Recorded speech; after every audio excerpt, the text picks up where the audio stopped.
Muito bom dia, agronegócios. Sexta-feira, senhoras e senhores. Hoje é 21 de janeiro, de junho de 2024, 8 horas 11 minutos, pelo horário oficial de Brasília. Sejam todos bem-vindos. Esta é a nossa abertura de mercado, acontecendo pelo nosso portal noticiasagricolas.com.br, pelo nosso canal no YouTube, o Notícias Agrícolas Oficial, a TV Climatempo e também a Rádio Agro Hoje, canais diversos para que você possa ter o maior número de opções possível para estar sempre bem informado, tomar boas decisões. Nesta edição do Bom Dia Agronegócio, vamos falar sobre a reunião da Federarroz com representantes do setor do agronegócio e principalmente autoridades do governo federal. A Federarroz se reuniu com o ministro Carlos Fávaro e nós vamos falar um pouquinho mais sobre esta reunião. Vamos falar ainda sobre o projeto que foi aprovado na Câmara dos Deputados que permite a isenção de algumas parcelas de parte da dívida dos produtores gaúchos depois das enchentes do mês de maio. Vamos trazer ainda as informações sobre o mercado de café, que hoje respira um pouquinho, mas do lado negativo, depois de uma nova disparada ontem, o mercado muito atento à safra brasileira. Vamos falar sobre isso. Vamos trazer informações ainda sobre o mercado de trigo no nosso quadro de entrevistas, onde estará Elcio Bento, analista das safras e mercado, porque a volatilidade foi intensa e a pressão também nos mercados externos, mas aqui no Brasil estamos na entre-safra, atenção ao plantio, que está em desenvolvimento. Então, informações que precisamos cruzar e entender como isso impacta para o produtor brasileiro. Tudo isso aqui no Bom Dia Agronegócio, onde você sabe antes e primeiro as informações que vão direcionar o seu dia e os seus negócios.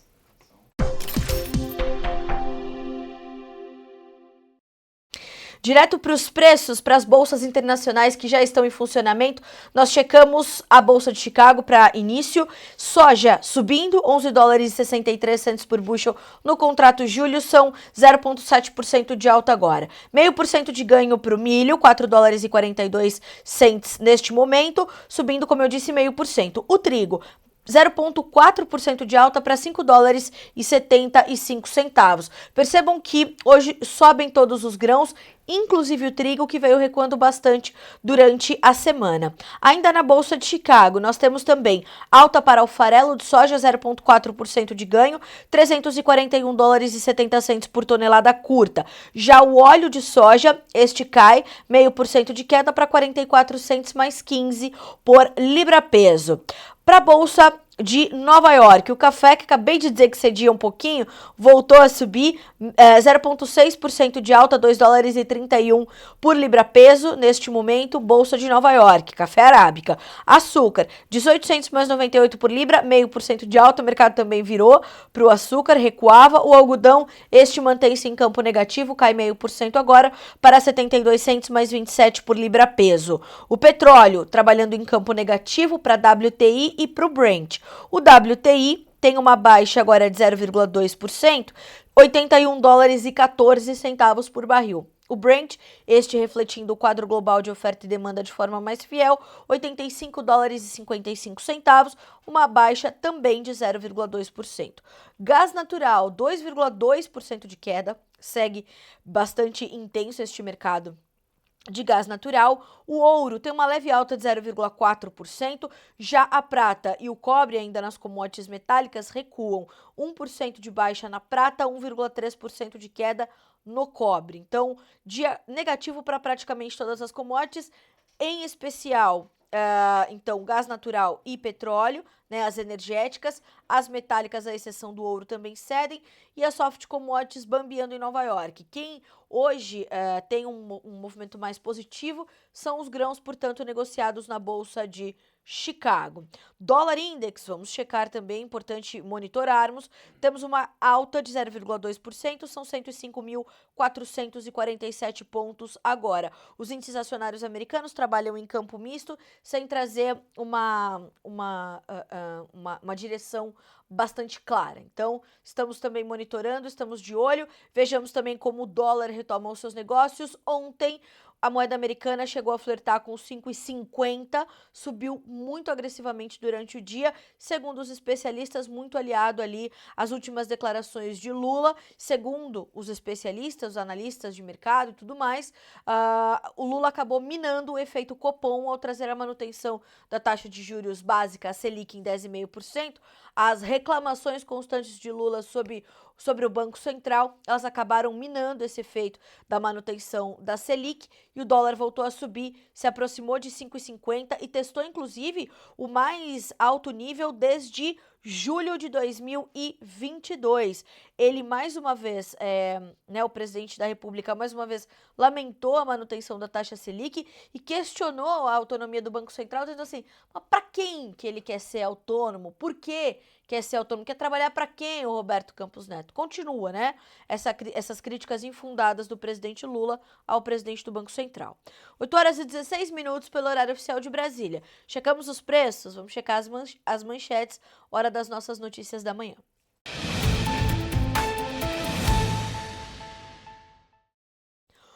Bom, a primeira informação é a retomada do agronegócio gaúcho, porque as atividades voltam a acontecer.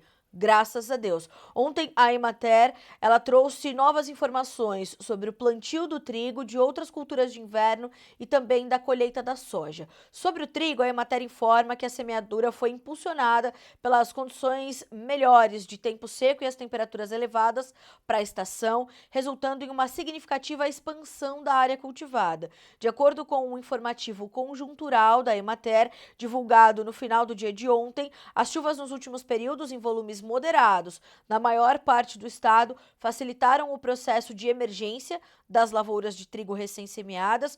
No entanto, em algumas regiões, a ocorrência de precipitações em volumes maiores provocou danos por erosão em lavouras recém-plantadas. Eu falei bastante sobre isso ontem, falei de algumas regiões como ali a região de Santa Cruz, por exemplo, que recebeu essas chuvas, chuvas inesperadas para um trigo que acabou de germinar e acaba trazendo ali alguma dificuldade. A Emater está realizando seu levantamento de intenção de plantio para a safra 2024, vai ser apresentado na próxima sexta-feira, dia 28 de junho, quando inclusive serão celebrados os 35 anos do informativo conjuntural, que são completos nesta sexta-feira, dia 21. Então, parabéns à Emater por informações sempre tão relevantes e de qualidade sobre o agronegócio brasileiro. Bom, na região administrativa da Emater de Santa Rosa, por exemplo, a área plantada com trigo aumentou de forma significativa, chega a 75% e deve ser concluída até o dia 20 de julho, quando se encerra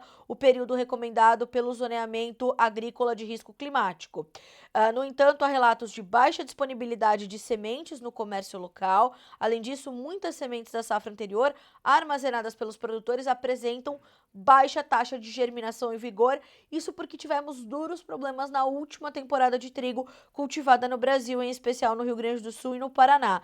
E isso já era sabido, nós trouxemos isso em manchete diversas vezes aqui no Notícias Agrícolas, que uma das maiores preocupações para esta safra de trigo que está em andamento era a disponibilidade de sementes de qualidade, fora os custos de produção elevados. Bom, então, houve também a divulgação das outras culturas de inverno, como eu falei, para o Rio Grande do Sul. Aveia branca, a cultura está em estágio de implantação, aproximando-se da finalização. Canola, continuidade no plantio, porém, para sua conclusão, o Ministério da Agricultura prorrogou o prazo do zoneamento agrícola por risco climático em caráter emergencial até o dia 30 de junho. Geralmente vai até o dia 10, mas por razões óbvias dos acontecimentos de maio, houve essa prorrogação. Para a cevada, a semeadura está em finalização, as lavouras encontram-se em germinação e desenvolvimento vegetativo. Falando agora das culturas de verão, ainda segundo a Emater, a colheita da soja no estado do Rio Grande do Sul está, abre aspas, tecnicamente, fecha aspas, concluída. Somente nas regiões sul e campanha, os produtores ainda exploram lavouras tardias na tentativa de obter grãos em condições comerciais. Nas áreas de pós-colheita, a presença de plantas espontâneas de soja com alta incidência de doenças. Em lavouras onde será semeada a cultura do trigo, as plantas remanescentes estão sendo eliminadas. Os produtores de soja gaúchos deram continuidade ao planejamento da próxima safra, realizando operações de correção dos danos por conta das chuvas. As áreas cultivadas no estado está estimada em 6.681.716 hectares e a média de produtividade 2.923 quilos por hectare, o que vai dar em sacas, vamos juntos fazer esta conta, 2.923 dividido por 60, 48,7 sacas por hectare de média produtiva da soja gaúcha. Se observarmos tudo o que aconteceu com a safra do Rio Grande do Sul esse ano, né, ainda estamos falando de uma média produtiva aceitável, porque a média brasileira ela está, né, ligeiramente ou próxima das 60 sacas por hectare, e numa dificuldade de aumentarmos esse nível, né, de subirmos esse teto, quando a gente olha 48,7 sacas por hectare de média de produtividade, é um número até aceitável. No entanto, é preciso lembrarmos também que dessa soja colhida, principalmente depois das enchentes, a qualidade deste produto ela é muito, muito baixa, né? E isso traz uma preocupação considerável para os agricultores locais, para os produtores rurais gaúchos, que já sabem que terão ali um desconto importante na hora de entregar essa soja. Inúmeros vídeos circularam na internet nas últimas semanas, mostrando ali, né, os caminhões descarregando uma soja com elevados índices de umidade, já apodrecendo, germinando, emboloradas. Então, é hora ainda de se olhar com muita atenção para o agronegócio gaúcho. Para finalizarmos as informações de campo do estado do Rio Grande do Sul, sobre o milho, a colheita das lavouras implantadas com cultivares específicas para silagem está concluída. No entanto, ainda estão em andamento o corte e a ensilagem de algumas lavouras com cultivares específicas para grãos, cuja produção foi inviabilizada e estão sendo utilizadas de forma alternativa para evitar perda total. 8 horas e 22 minutos pelo horário oficial de Brasília. Ainda falando do Estado, mas agora da perspectiva política e de crédito. A Câmara dos Deputados aprovou uma proposta que isenta produtores gaúchos de pagamento das parcelas mensais de crédito. Segundo as informações da agência de notícias da Frente Parlamentar da Agropecuária, a Câmara aprovou o projeto de lei 1536 dos integrantes da FPA, os deputados federais Luciano Zucco e Rodolfo Nogueira, ambos do PL, o deputado Zucco do Rio Grande do Sul e o Rodolfo Nogueira do Mato Grosso do Sul. A proposta desobriga o pagamento de parcelas de financiamento de custeio agropecuário subsidiados pela União, contratados no Rio Grande do Sul e com vencimento em até 30 de dezembro de 2024. Além disso, a proposição ainda suspende, por 2 anos, a contar da entrada em vigor da nova norma legal, o pagamento das parcelas dos financiamentos de comercialização e de investimento rural. Segundo o deputado Zucco, as medidas de apoio são essenciais, especialmente em um momento delicado para o Rio Grande do Sul e para o Brasil. Para o parlamentar, a solidariedade é um ponto a se destacar do povo brasileiro, do setor agropecuário, que tem se unido para mitigar os impactos socioeconômicos sobre os mais vulneráveis. Os produtores rurais, diz o deputado Zucco, carregam o nosso país e fazem com que o setor agropecuário seja o principal motor econômico e social da nação. A atividade agropecuária viabilizando equilíbrio econômico e de produção em âmbito nacional para oferta de produtos e abastecimento do mercado interno. Ele reforçou ainda que o povo gaúcho tem pressa e que os produtores precisam das condições necessárias para recuperar suas vidas. O deputado federal Rodolfo Nogueira, também autor do projeto, lembra que as lavouras foram condenadas a prejuízos irrecuperáveis, sendo que em várias localidades as águas avançaram sobre a produção armazenada, carregando máquinas, equipamentos e os próprios armazéns. E ele diz ainda: diante da calamidade, faz-se necessária a ação tempestiva do poder público, de forma a mitigar danos e viabilizar a retomada da atividade produtiva. Nas cidades e no campo, vidas se perderam, o sofrimento da população é enorme, mas existe um recomeço. Essa aprovação é um exemplo. Esta matéria agora segue para a apreciação do Senado Federal, onde também há uma frente bastante forte, inclusive de parlamentares ligados à agropecuária, membros da FPA, que trabalham para garantir que essas medidas de amparo ao produtor gaúcho sejam com celeridade aprovadas. Então vejamos como vai correr o PL, né, 1536, para sabermos como é que isso se passa a ser vigente e, na sequência, os agricultores possam acessar estas medidas. Isso é bastante importante. Então, esteja atento a essas informações, principalmente você que está no Rio Grande do Sul, para que juntos, né, vocês possam entender aí quais são as ferramentas mais acessíveis para dar continuidade às suas atividades, mas vejam,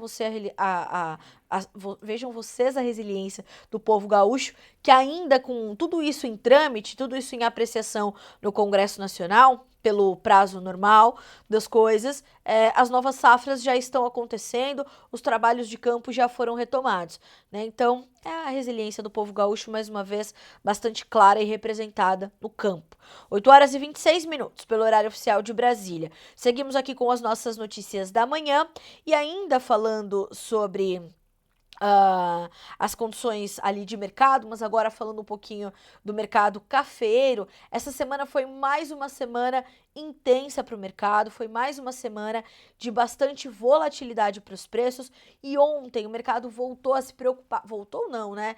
Voltou a trazer para o centro das suas preocupações a safra brasileira. Então há de fato uma preocupação sobre o tamanho da oferta global, não só de arábica, mas de robusta, talvez principalmente de robusta, de Conilon, uma vez que nós estamos falando numa perda no maior produtor mundial. O Vietnã, bastante agressiva, sofreu com adversidades climáticas profundas e o mercado foi ali testando patamares historicamente altos, renovando máxima atrás de máxima. O robusta puxou o arábica, em determinado momento estava todo mundo subindo, porque a oferta era muito ajustada e precisa se recompor para ambas as variedades. Nessa sexta-feira, os preços estão respirando um pouquinho, estão tomando um pouco de fôlego do lado negativo.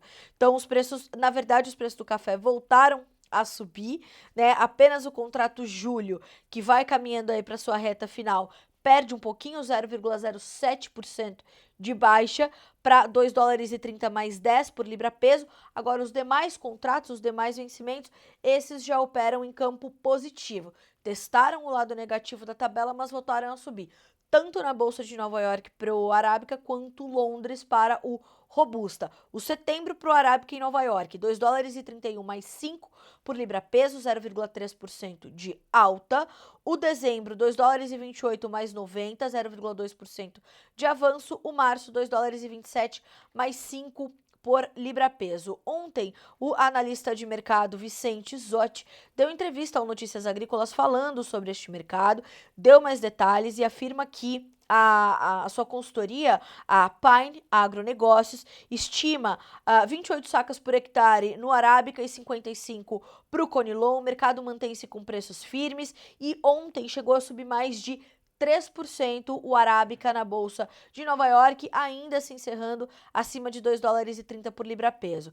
É preciso lembrar que isso se combina, inclusive, com um dólar próximo de 5,50, o que vai motivar a competitividade do nosso café lá fora, vai, né, abrir os olhos dos exportadores e a gente continua, portanto, nessa competitividade crescente. O mesmo vai se dar também, naturalmente, para o nosso café Conilon, que também, inclusive, tem uma demanda importante, uma demanda forte, e isso vai também motivando essa sustentação dos preços em patamares também bastante elevados, em patamares historicamente altos.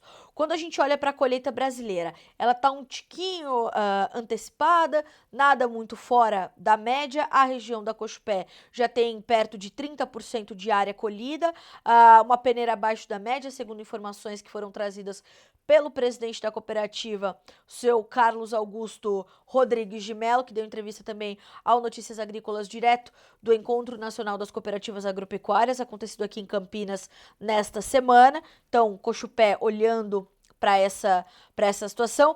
A cooperativa espera receber 7 milhões de sacas na safra 2024. Então, vemos que há realmente essa situação. Já o presidente da Coabriel, o Sr. Luiz Carlos Bastianello, falando sobre o Conilon lá do Espírito Santo. Demanda é aquecida, preços são bons e apesar dos desafios da safra, o produtor já precisa garantir o próximo ano. Então a safra é desafiadora, mas o mercado é bastante atrativo. Então o produtor, o cafeicultor vai ter de fazer esse equilíbrio, vai buscar esse equilíbrio porque os custos de produção vão se elevar diante desse dólar alto, mas é esse dólar alto que também vai garantir preços melhores e a garantia da nossa competitividade maior também nos mercados externos. Então, o cenário é bastante promissor para o café do Brasil. Conilon ou arábica, é uma necessidade agora crescente de estratégia e gestão, assim como para os outros setores. Mas num momento como esse, onde as principais pontas que precisam se amarrar para que as margens do cafeicultor sejam boas estão amarradas e indicam essa positividade, é atenção ao otimizar os seus custos, a sua gestão, a sua comercialização, profissionalizá-la e aí sucesso. Então, tem uma perspectiva bastante positiva, bastante carregam um cenário promissor, portanto, carregam os cafés brasileiros um cenário bastante promissor. 8h31 pelo horário oficial de Brasília. Seguimos por aqui. Uma outra notícia bastante positiva que chegou ontem direto do Ministério da Agricultura foi a abertura do mercado brasileiro nos Estados Unidos para o óleo de cozinha usado. Justamente, vocês se lembram que há algumas semanas nós falávamos muito sobre a volatilidade do óleo de soja negociado na Bolsa de Chicago em função da incerteza sobre a importação deste produto dos Estados Unidos na China. Então, os americanos compram dos chineses esse óleo de cozinha usado, é o UCO, né, na sigla em inglês, para produzir biodiesel. E precisa ser esse óleo de cozinha usado para atender uma demanda específica. E houve ali um desentendimento entre Estados Unidos e China, porque alguns lotes vieram com óleo virgem, né? Óleo não utilizado.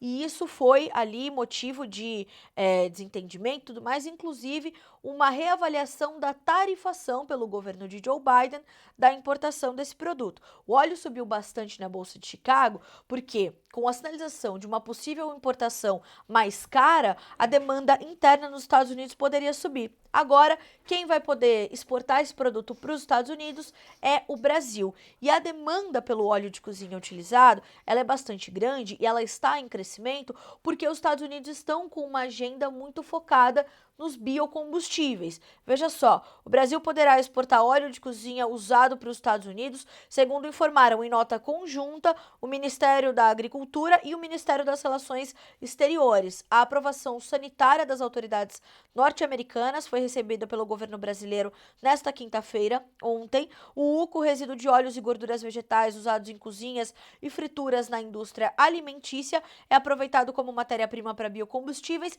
incluindo biodiesel e combustível de aviação sustentável. De acordo com a pasta, esta foi a segunda abertura dos Estados Unidos para produtos agrícolas brasileiros este ano. Em nota, o mapa afirmou que a exportação do UCO do Brasil para os americanos representa uma oportunidade de mercado impulsionada pela crescente demanda norte-americana por biocombustíveis. Para atender às exigências dos Estados Unidos, o Departamento de Inspeção de Produtos de Origem Vegetal do Ministério da Agricultura deve emitir uma certificação de rastreabilidade, identidade e origem do produto, baseada em auditorias dos procedimentos de autocontrole dos estabelecimentos armazenadores e exportadores. Então, boa notícia para nosso mercado de óleos e essa relação com as exportações para os Estados Unidos são sempre positivas, haja vistas que é um mercado com bastante potencial. Bom, seguimos por aqui, são 8h34. Para fecharmos as nossas notícias da manhã, voltamos a falar sobre o mercado de arroz. Acho que o mercado mais comentado no Brasil neste momento é o mercado de arroz. Pois bem, a Federarroz se reuniu com parlamentares e autoridades do governo federal para tratar dos próximos leilões. Essas reuniões já estavam previstas e ela chega com uma perspectiva da Federarroz, do senhor Alexandre Velho, presidente da federação, de que não existe uma garantia de que os leilões continuarão a acontecer ou de que eles não acontecerão mais.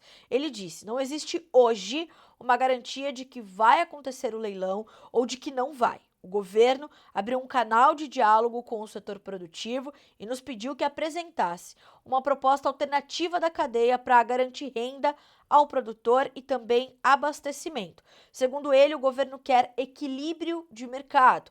O próximo encontro deve acontecer no dia 27 de junho, também em Brasília. Antes, os produtores de arroz e indústria vão conversar para elaborar a proposta alternativa. A reunião desta semana contou com a presença dos ministros da Agricultura, Carlos Fávaro, do Desenvolvimento Agrário, Paulo Teixeira, e do presidente da Conab, o senhor Edgar Preto, que também levou o diretor substituto de Operações e Abastecimento, Silvio Porto. O presidente da Conab garantiu que o governo não abre mão do leilão para importar arroz.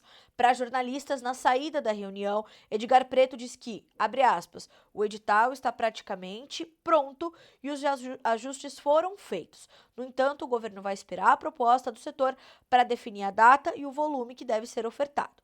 Nos bastidores, especula-se que o governo tenha concordado em reduzir o volume de arroz a ser importado no próximo leilão, como forma de demonstrar que a intenção nunca foi a de concorrer com os produtores gaúchos. Agora, essa proposta alternativa, é preciso lembrar, ela já foi dada mais de uma vez pelo setor produtivo e pela indústria arrozeira. Mais de uma vez. Mas como, Carlos, foi apresentado, sim, os números são a proposta alternativa, senhoras e senhores, né? Então, é preciso lembrar que os números falam por si. A Conab, presidida pelo senhor Edgar Preto, já disse mais de uma vez, cruzou os números, mostrou a safra gaúcha e os estoques. O CPEA analisou os dados e mostrou, temos excedentes maiores do que os do ano passado. Essa é a proposta alternativa, é isso que justifica a derrubada dos leilões, não há necessidade. E as infraestruturas do Rio Grande do Sul estão sendo recuperadas e o escoamento vai acontecer. É mais barato e mais eficiente o governo ajudar a reconstruir as estradas gaúchas e escoar esse arroz do que trazer esse arroz de fora. Lembrando que aqui perto não tem arroz, aqui perto do Brasil. Vai ter que trazer arroz da Ásia, vai ter que trazer arroz de container, trazer arroz em navio graneleiro, contaminação, risco elevadíssimo.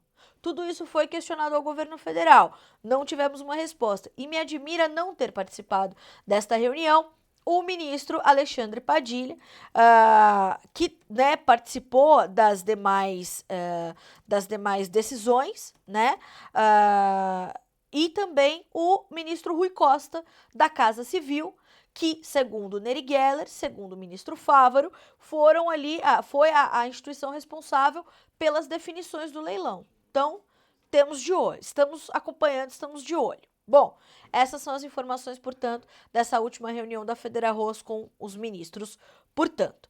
São 8 horas e 38 minutos pelo horário oficial de Brasília. Vamos dar uma olhadinha aqui das mensagens que estamos recebendo. Olha só, o Henrique Carniel, bom dia, Sidrolândia, Mato Grosso, sempre na escuta, previsão de chuva e frio, ontem não se confirmou, tempo continua muito seco, vamos acompanhar. Bom dia para a Leidiane, para o Jonathan Freitas, para o Valdinei José de Souza, para o Márcio de Paula Silva, que nos diz que Querência, Mato Grosso, tempo seco e quente. Também, e o Francisco Garcia, que nos ouve e nos acompanha, de Gainesville, na Flórida, nos Estados Unidos. Continuem participando, continuem mandando as suas mensagens, elas são importantes para juntos nós construirmos o Bom Dia Agronegócio e atendermos a sua demanda de informação. E falando sobre isso, nós vamos direto para a Espanha agora, onde acontece o Congresso Mundial do Agronegócio e de onde nos traz informações exclusivas o professor doutor Marcos Fava Neves. Acompanhe. Muito legal, durante o Congresso Mundial de Agronegócio, no final do dia nós viemos visitar a MAV, que está testando todo tipo de produto, vocês podem ver aqui, o conceito de fazer uma produção de alimentos diferente usando insumos naturais de diversas fontes. E incrível olhar o jeito que eles montaram os escritórios, tudo aberto, todo o espaço, as mesas com madeira tradicional, muito legal. Com isso nós vamos aprendendo, né? É isso aí, parabéns Almeria, parabéns Espanha, muito legal. Pessoal, visitando a Quimitec, então, uma empresa que está baseada aqui na Espanha, gerando inovações. E olha que legal o jeito que eles disponibilizaram aqui. Eles começaram em abril de 2012, faturamento das inovações que eles fizeram. E aí vem vindo aqui, ó, que legal, bioestimulante, biopesticida, né? Outro bioestimulante, tudo baseado em vida aí. Biopesticida, esse aqui é para livestock, para produção animal, probiótico. E aí vai, um monte de coisa sendo lançada, a linha do tempo, com o sucesso de mercado que cada produto desse teve. Ideia boa, né? E aí mostra pra gente o importante de você estar na linha de frente da inovação e da captura de valor, porque nós vamos usar isso, vai pagar royalties, então nós temos que ter uma área de inovação cada vez mais forte, né?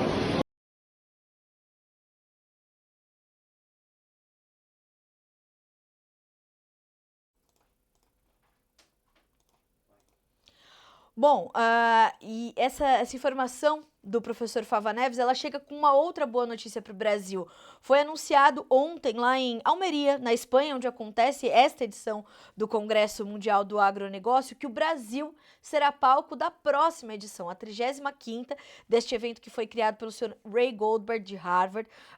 E então o Brasil foi escolhido para sediar o mais tradicional evento anual de agronegócio, né? Ontem, inclusive, o professor Fava Neves falou sobre isso. A Harvard Agribusiness School e a FB Group uniram forças para realizar no Brasil, pela primeira vez na história, a Conferência Mundial de Agronegócios e Alimentos. O evento vai acontecer entre 23 e 26 de junho em Ribeirão Preto, a capital brasileira do agronegócio. E ao longo, claro, desse ano, a gente vai ter mais informações e saber quais são os planos para receber esse evento tão importante, tão tradicional aqui no Brasil. Boa notícia para o nosso agronegócio brasileiro. Vamos mostrar a nossa competência, a nossa sustentabilidade para mais de 50 países, senhoras e senhores. Excelente notícia para o produtor brasileiro, que mais uma vez tem a sua competência reconhecida. Bom, ainda falando sobre os produtores brasileiros, vamos acompanhar agora os relatos que continuam chegando dos campos, Brasil afora, as realidades do Brasil que produz. Acompanhe. Pessoal, eu estou mostrando aqui, ó, por causa de uma brincadeira com fogo aí, ó, o quanto de pessoas que estão mobilizadas aqui, ó, para poder defender a área agrícola, tá? Vamos cuidar com o fogo, vamos evitar, porque, ó, o fogo alcançou uma extensão enorme aqui na agricultura. Às vezes você pensa, vou fazer um foguinho para queimar um cisco aí, ó. Traz uma proporção dessa aqui, ó. Um monte de gente aqui envolvida, ó, por causa, às vezes, de uma pequena irresponsabilidade nossa.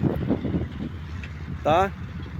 São mais de 40, 50 pessoas com caminhões, com trator, tudo envolvido aqui para poder apagar o fogo. Vamos cuidar, vamos evitar fogo, hein? De maneira nenhuma fogo fora nos quintais. Valeu!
e continue mandando os seus relatos. É importantíssimo que nós recebamos essas informações para que possamos ampliar o alcance das suas informações, o alcance das informações do Brasil que produz. E este Brasil que produz está em andamento com a sua nova safra de trigo, apesar dos pesares, apesar de tudo que aconteceu no Rio Grande do Sul, sendo este um dos principais estados produtores deste grão. E claro que vamos entender isso como pesa para o mercado, como estão os mercados externos no nosso quadro de entrevistas nessa sexta-feira aqui no Bom Dia Agronegócio.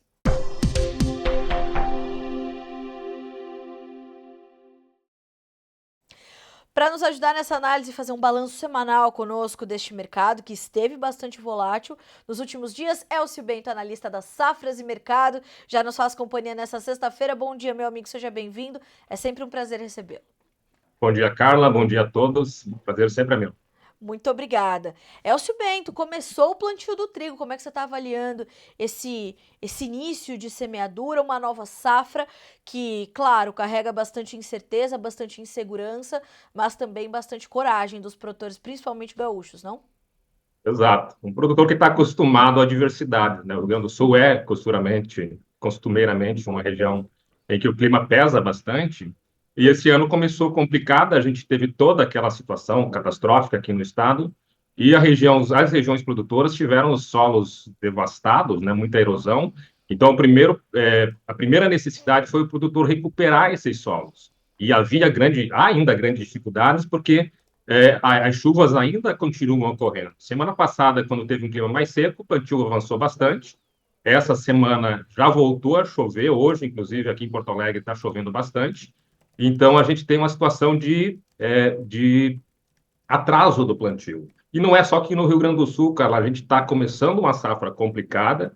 A gente tem, por exemplo, em Minas Gerais, que é um produtor também importante, que está começando a colheita já do trigo de sequeiro, e a produtividade e a qualidade vem muito para baixo, olha só lá em cima, por escassez hídrica. Então, bastante complicado. Aqui no Rio Grande do Sul ainda há tempo, a janela ainda permite que se plante trigo, e diria assim, em termos de preços, o produtor já está bem mais animado. Até acho que o que exatamente pode buscar um plantio maior no Rio Grande do Sul, uma queda menor do que a esperada, são dois fatores. Primeiro, a questão climática. A gente não tem certeza do que vai acontecer, se o plantio se a gente vai conseguir plantar.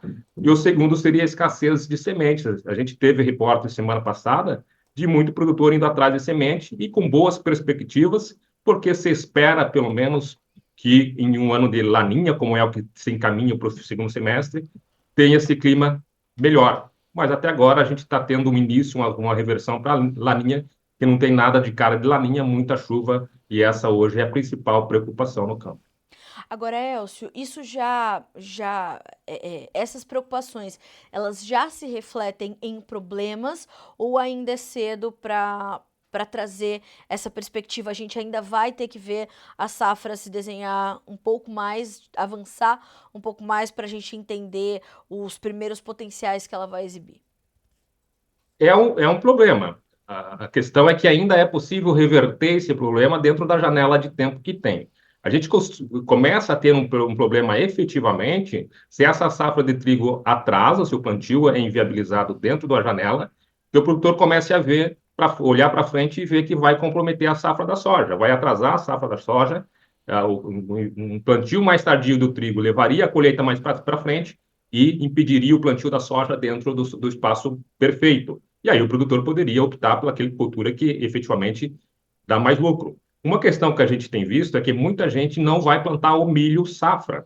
E assim, não plantio do milho safra, que é mais cedo, pode ser uma sinalização de que o produtor tem interesse de plantar o milho, plantar trigo. E existe um sentimento um pouco melhor, porque os preços melhoraram, bem ou mal, os preços hoje são quase 20% superiores a de um mês atrás.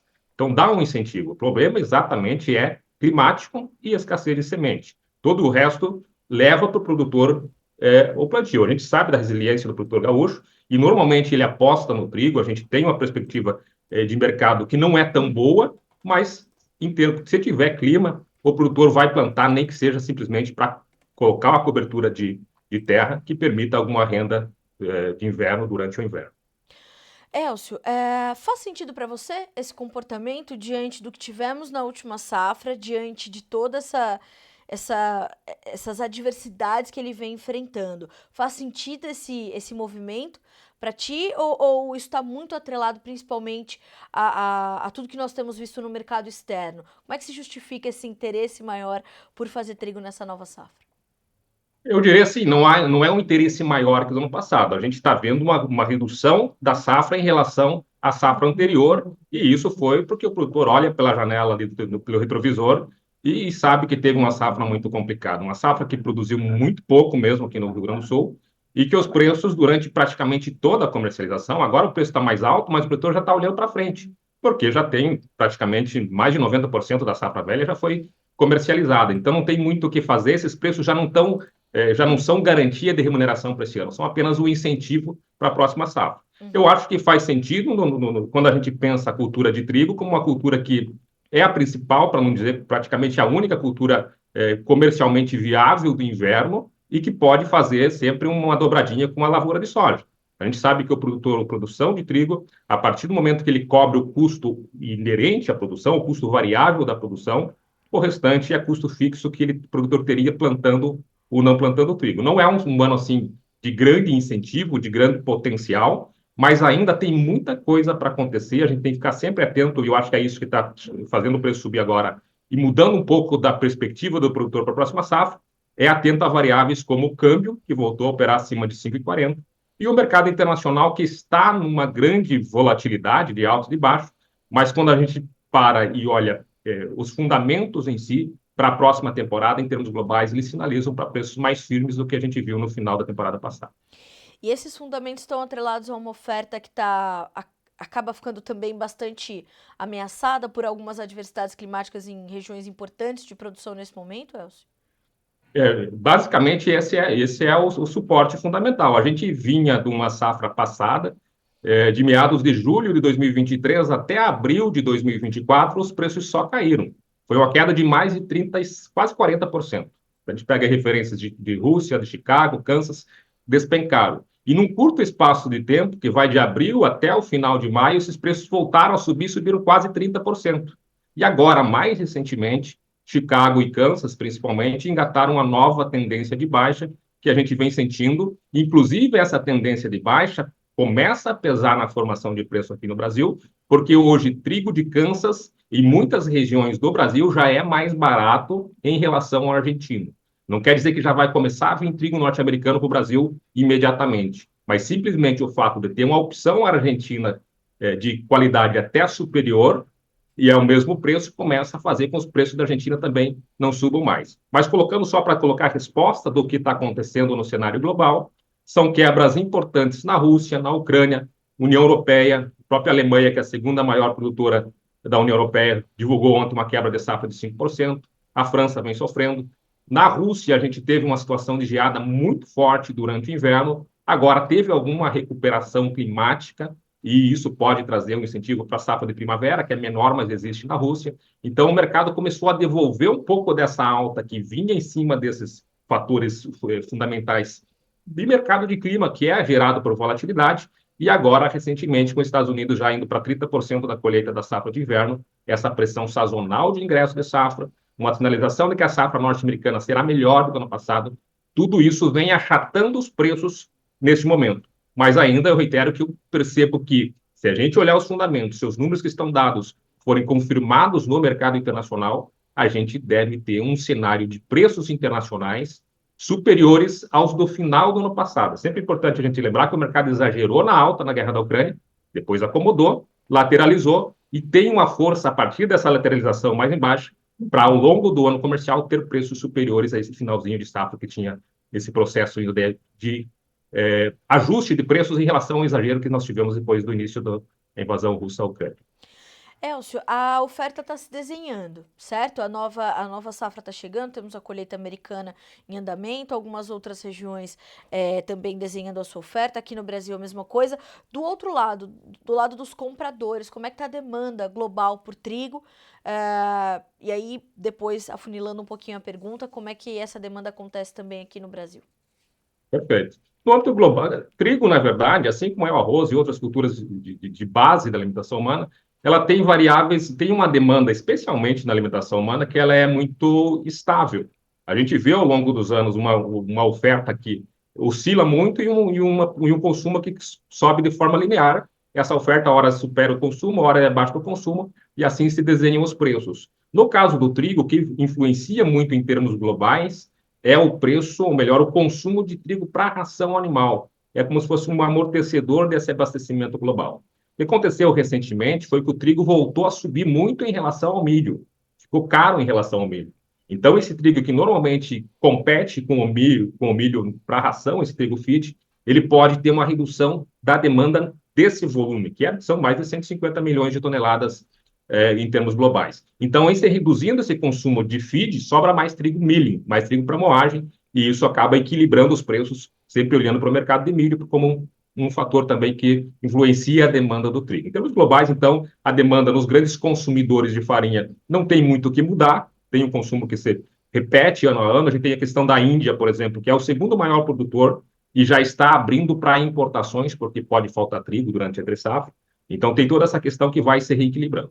Internamente, o que a gente tem? Um moinho que sofre com a elevação acentuada das cotações do grão e o não repasse dessas cotações para a farinha. A gente vê a farinha não conseguindo, o mercado não conseguindo responder na farinha tanto quanto o grão subiu. Isso ajusta muito enfim, as contas dos moinhos.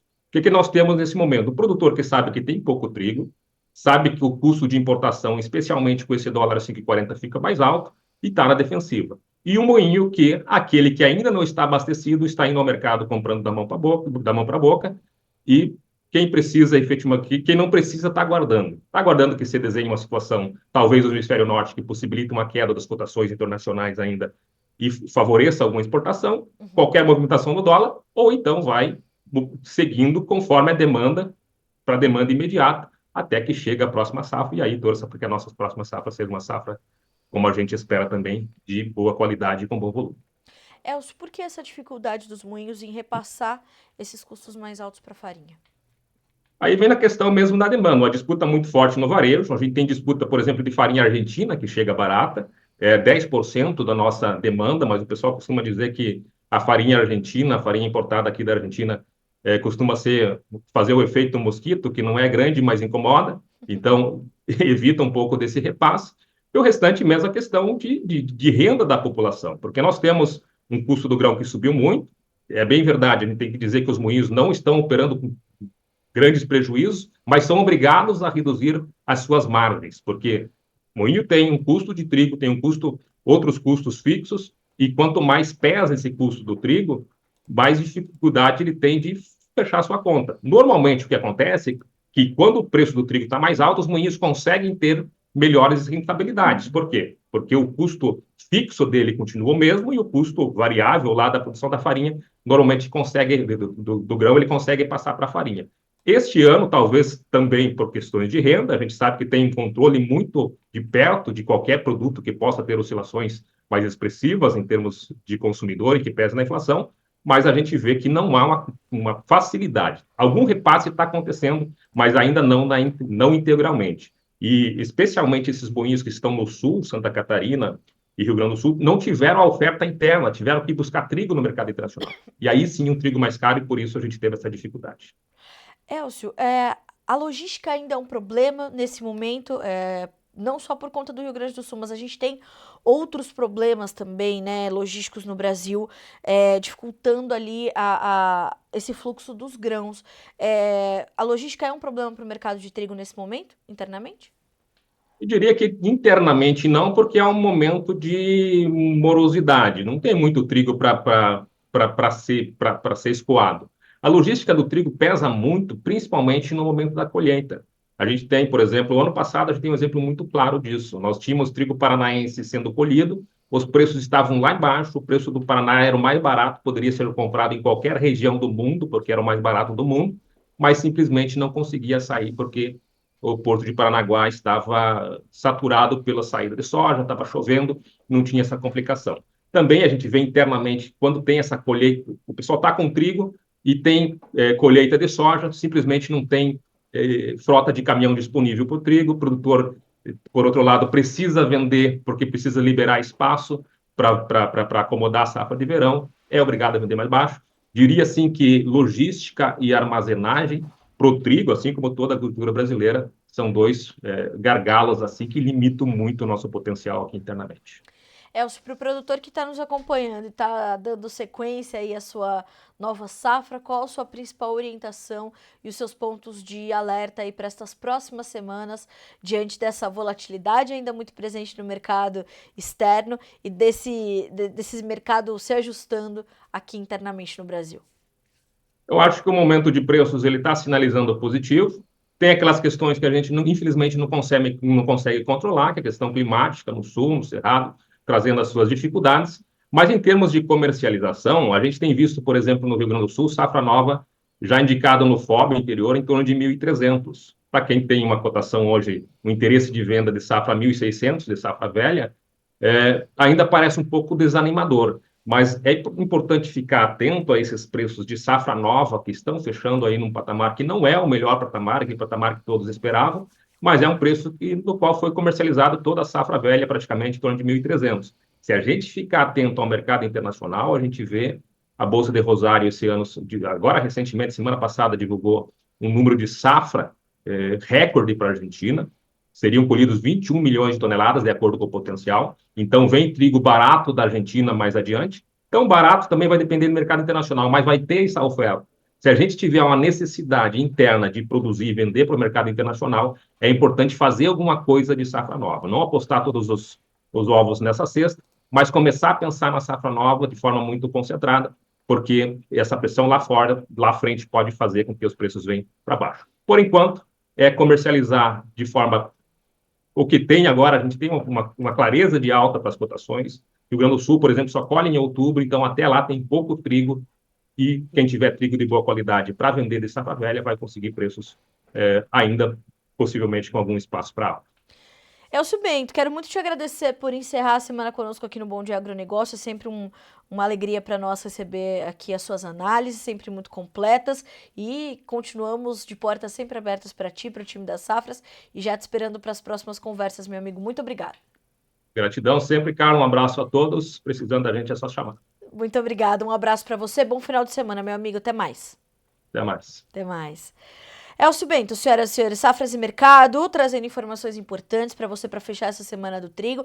E vejam, né, as orientações do Elcio são bastante claras, essas sinalizações. É muito importante quando a gente pensa em mercado de trigo, olhar para essas paridades de exportação, paridade de importação, porque isso pesa diretamente. O Brasil não é formador de preço, né? O Brasil é tomador de preço quando a gente fala de trigo. Então é preciso estar atento a esses mercados internacionais, principalmente aos nossos vizinhos, em especial a Argentina, mas claro, o que está acontecendo no mercado global. E essas sinalizações fundamentais de preços firmes, né, baseadas, portanto, nos fundamentos, são completamente importantes e, como sempre, o Elcio traz uma análise muito completa. Nessa sexta-feira, na Bolsa de Chicago, os futuros do trigo sobem um pouquinho, de forma contida, mas sobem e se recuperam de baixas intensas que tiveram durante a semana. Julho, 5 dólares e 76 centos por bushel, 3 pontos mais 75 de alta. O setembro, 5 dólares e 91, 5 pontos mais 25 de ganho. O dezembro, 6 dólares e 14, 5 pontos de alta. O março, 6 dólares e 33, com alta de 4 pontos e meio.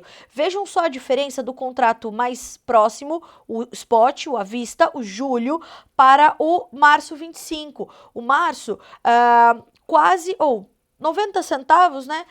Não, 50 centavos mais alto do que o primeiro.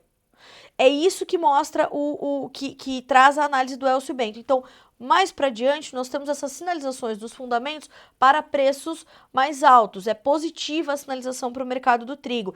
E isso é bastante claro observando aqui o mercado futuro só em Chicago. Se a gente for olhar a bolsa do Kansas, vai ser assim, as bolsas europeias. Por quê? Porque há uma preocupação com a oferta próxima, portanto, esta oferta que está em andamento. Então, julho 5,76, março 6 dólares e 33. Ao contrário, por exemplo, do que acontece na soja, com o primeiro contrato mais alto e o mais distante mais baixo, também numa diferença de perto de 50 centavos, hoje 40 centavos. O julho na soja em Chicago, 11,65, o novembro a 11 dólares e 21. Por que a diferença? Porque o contrato mais longo, mais pesado, mais pressionado, flertando ali com os 11 dólares, porque há uma sinalização de uma safra recorde vinda dos Estados Unidos. Mas, cara, eles ainda estão terminando de plantar, sim, senhoras e senhores, mas o mercado trabalha com o mercado futuro, né? Então, nessa perspectiva, e é isso que o mercado vai precificar, e principalmente e primariamente a realidade americana, boas condições sendo esperadas, pressão sobre os preços,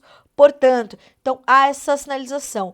E essa colheita em andamento também nos Estados Unidos, como reforçou o Elcio Bento, ajudou a pressionar as cotações que hoje tentam respirar um pouquinho mais aliviadas. E claro que essas altas na soja e no milho vão ajudar o trigo também, porque são mercados ali correlacionados. São 9h05 pelo horário oficial de Brasília, para caminharmos para concluir a edição dessa sexta-feira, 21 de junho, do Bom Dia Agronegócio. Quero saudar também o Márcio Napoli, que muito gentilmente mandou aqui a sua mensagem, né, agradecendo pelas informações e pelas entrevistas que trazemos aqui no Bom Dia Agronegócio, saudando também Matheus Pereira, que está toda quinta-feira conosco na Quinta com a Pátria. Bom dia para o meu amigo, grande amigo Nivaldo Forastieri, que está aqui nos acompanhando, nos prestigiando com a sua audiência. Bom dia para a dona Eliana, para o meu amigo Fabrício Rosa, que nos traz aqui também a lembrança de que este PL, que foi aprovado na Câmara dos Deputados para isentar parte da dívida dos produtores gaúchos, vai agora para apreciação no Senado, né, Fabrício? Obrigado, você precisa estar aqui no Bom Dia Agronegócio. Fabrício falou conosco direto do Em Soja 2024,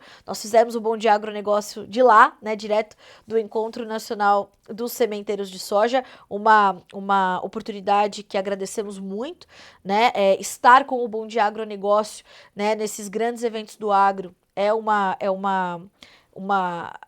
algo que almejamos, né, estar nesses lugares para trazer essas informações em loco. Falamos com o Fabrício, que pontuou inclusive a necessidade de uma revisita ali, né, Fabrício? A lei das cultivares, a propriedade intelectual, precisamos trazer mais variedades pro mercado, né? Então isso é bastante positivo. Obrigada, viu, meu amigo, pela sua audiência. Bom dia pro Fabiano Alves, pro Bruno Oliveira, pro seu Bernardino Tartari, pro Dionaldo Salles Oliveira, pra Cirlei Freitas e pro pessoal da Inova Agronegócios de Tupã-Siretã, no Rio Grande do Sul. Senhoras e senhores, obrigada pela audiência, pela companhia durante toda essa semana. Segunda-feira, às 8h da manhã, estamos de volta com o nosso Bom Dia Agronegócio. Boa sexta-feira para você, bons negócios, bom final de semana, até mais.